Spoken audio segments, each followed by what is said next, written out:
back to another reading from the Living Clean book. For those of you who don't know me, my name is John Clayton. I'm a recovering drug addict and alcoholic, and I've been clean and sober since February 21st, 2021. And the next subject matter is fellowship. So we'll just get right into it.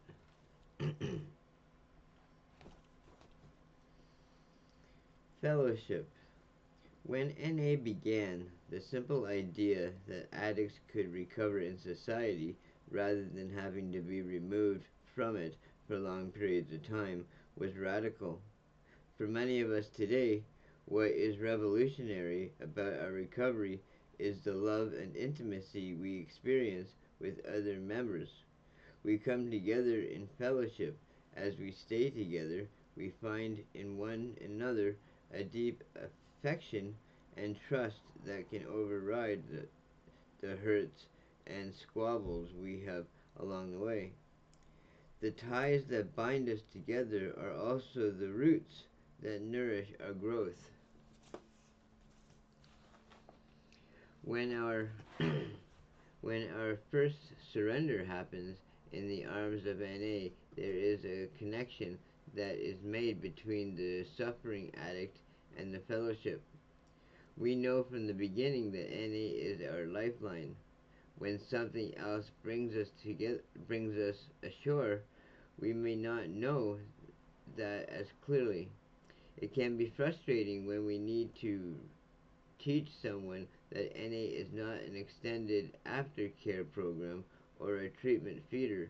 People get clean here and we stay clean here.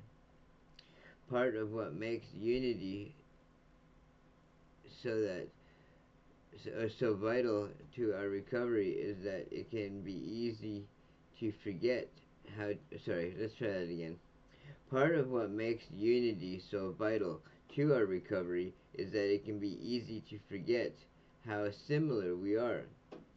Even after we have been here for a while, we can see our differences as separating as we even after we have been here for a while, we can see our differences as separating us rather than bringing us the freedom we need to grow into ourselves. It's one thing to reach out to a newcomer we hardly know.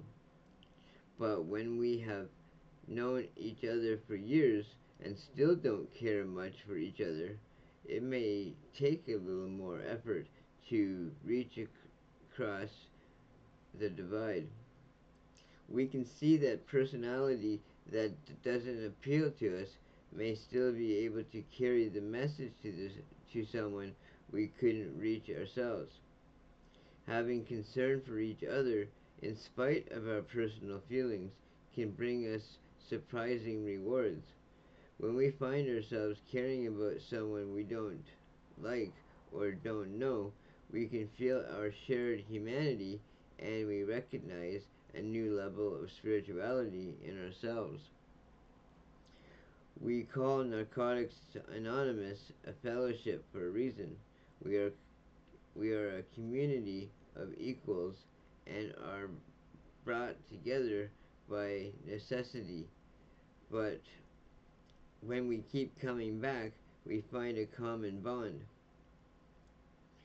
We have a choice not only about whether or not we are members, but also about what our membership means to us and how we experience or demonstrate it.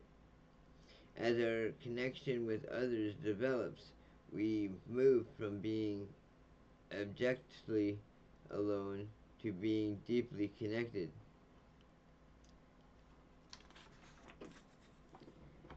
Some say that NA for them stands for never alone, never again. Connection changes us, and the fact that we are all bound by a deadly disease means that the stakes are higher. The gratitude we feel at seeing a fellow member stay clean is not abstract. We may be grateful to have had a person as our friend for many years, but the fact that we have lost so many along the way means that we are grateful in another sense. Our friendship is also a celebration of our survival, connected by our common disease and our primary purpose. We share a common bond unlike any other. From the moment we come to the door of an NA meeting, our experience is about relationships. The welcome we receive as a newcomer has a way of staying with us. Many of us share about being treated like a human being for the first time in years when we come to a meeting. The first meeting was the first time in a long time that someone treated me like a person and not like a problem or a project.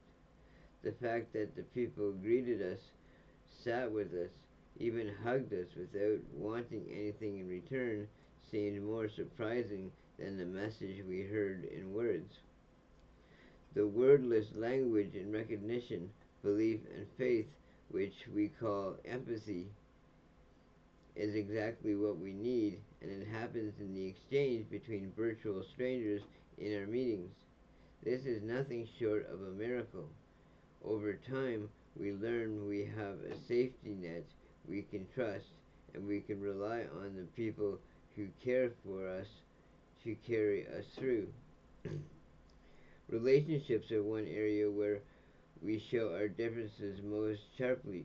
Some of us stay pretty isolated while others are surrounded by people. Some of us develop large and vibrant social circles within the fellowship, while others of us have just a few friends we are comfortable with.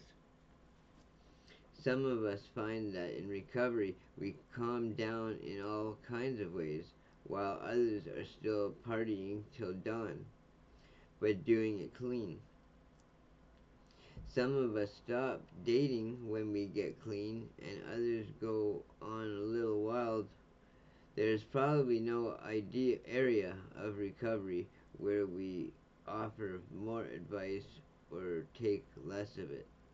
But the things we have in common across the fellowship have little to do with any rules or advice.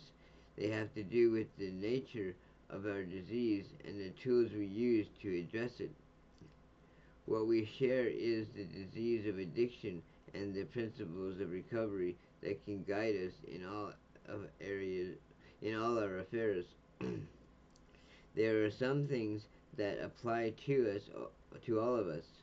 We have a disease, and the core of that disease is self-obsession.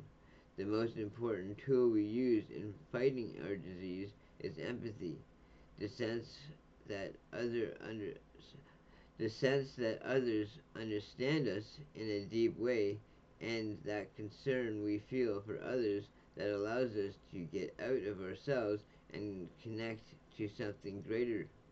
Empathy means we get each other. We see the hidden darkness and love and hurt, and we understand. That is different from brutal honesty, taking the truth about someone and using it as a weapon to hurt them.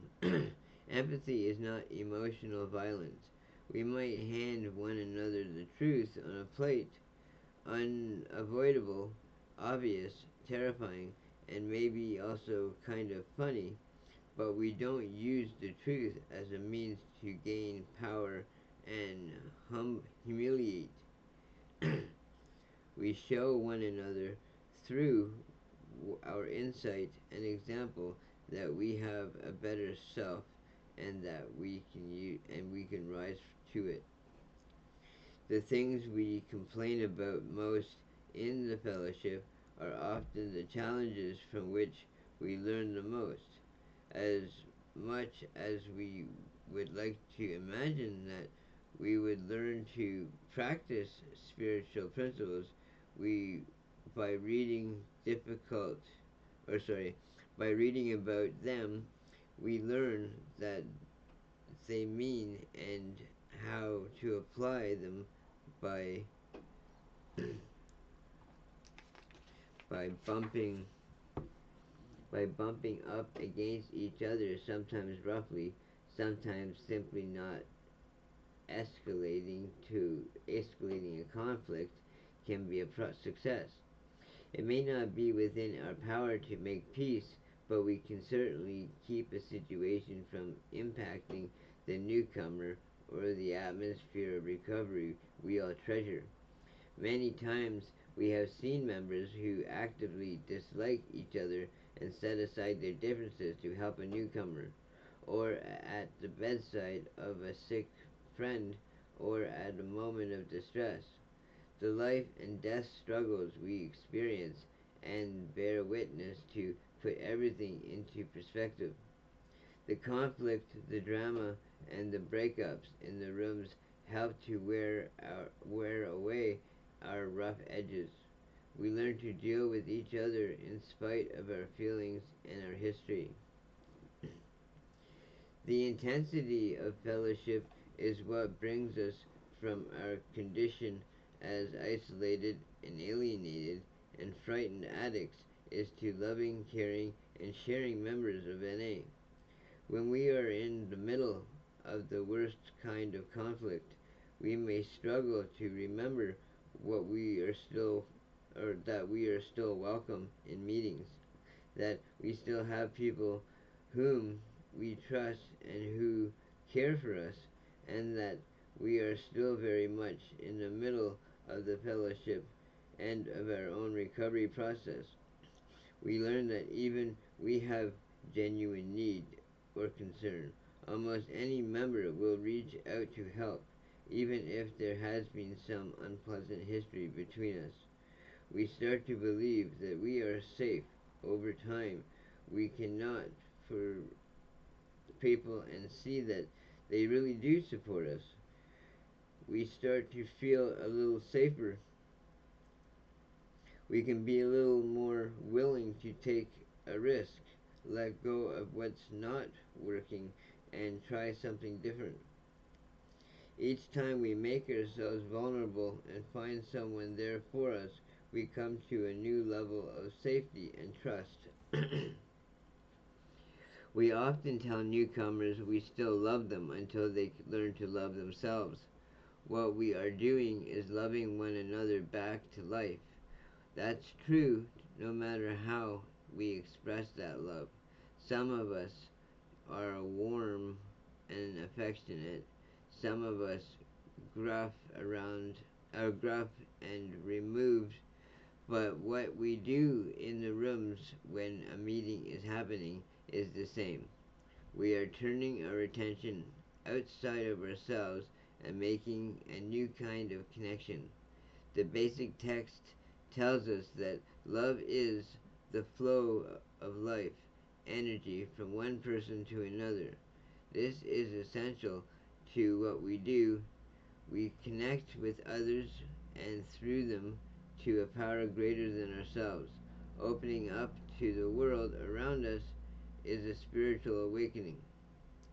One of our earliest connections in recovery is usually with a home group, whether we call it that or not. A meeting we connect with and attend regularly. We look at members of the group who share a bond with one another, and we want what they are or what they have. We we get to know others who are new and struggling, and we care about whether they make it back the next week.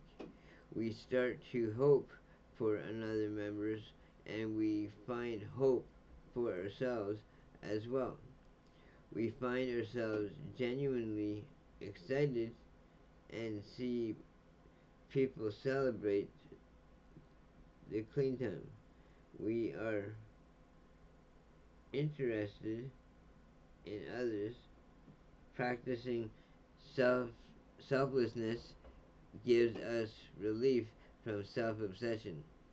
Caring about others and realizing that people care about us is another awakening.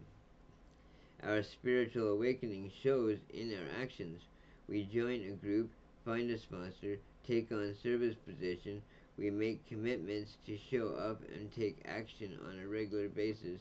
We learn new ways to show our gratitude at the same time that we learn to be accountable. When we make a commitment, we learn to accept responsibility to stick and to stick and stay through the hard parts, to do the best we can, and to ask for help when we need it. We learn our limits through our commitment, try to figure out the responsible way to let go, and find out it's okay to make mistakes. We learn that adversity, even conflict, is not the end of the story. We may do service for ego to begin with, but we learn through difficulty to be selfless. And that's the goal. We become part of something greater than ourselves. For most of us lives for most of our lives we were in the business of tearing down. What a joy it is to be part of something that is not only saves people's lives but makes them worth living. The desire to serve comes from the sense of care and concern, and it is important to note that service is not limited to what we do inside the service system or even inside NA. In whatever form it takes, service is what we do to act on our concern for others.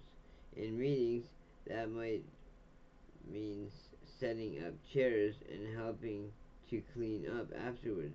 It could mean taking time to talk with an addict who is struggling or in the pain, giving someone a ride to a meeting, or make sure that others feel included. Reaching out is the way we break out of our obsession. Service opens us to transformation and to love. The more we practice selflessness, the easier it becomes and the more rewarding to find it to be. Wow, what a read that was. And it's an amazing thing, to recover, with what becomes available to us as a recovering addict in comparison to being an active addict. You know, I've done so much in the last couple of years of being clean, or few years of being clean. Well, technically, since I've been clean and sober, I've been keeping myself pretty busy. But my point is that I've done so much in the last few years than I have done my entire life as an active user.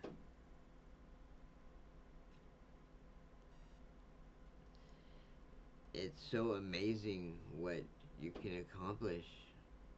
It's so amazing what I can accomplish in the grips of my recovery. And I have so much gratitude today. So much to be thankful for. And the fact that I'm not dead is also amazing. Most of the time I feel like I'm on borrowed time because of how many times I came close.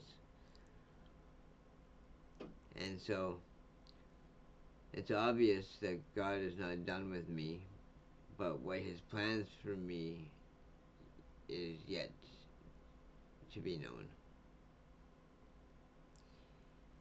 And, with me doing these channels, I don't even know if that's what's still in my future. But what I do know is that with the help of my college and with the help of well, everything above and beyond. Well, you know what? I don't have a clue what the hell I'm talking about. Everything has changed for me so much since I've been in recovery, and so many doors are, more and more doors are opening all the time. It's just, I don't have the knowledge or the expertise to, or guidance to know which ones to walk through and which ones to avoid. Everything is just a learning experience right now. And I'm hoping that's the right. One day at a time. You know what? Right now I'm just rambling, so I'm just gonna, we'll call it quits from there. And thank you everybody for joining me today. I appreciate every one of you. I hope you all had a great month.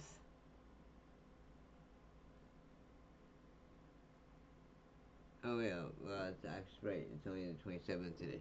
I hope you all had a successful. Anyway, okay. You know what? Have a good night, everybody. I hope you all. My mind is completely blank right now. It's that happens from time to time. That I don't. I'm working on trying to figure out why that happens. Um, if nobody's told you today that they love you, well, I love you, and we will see you all again real soon. So, goodbye, everybody.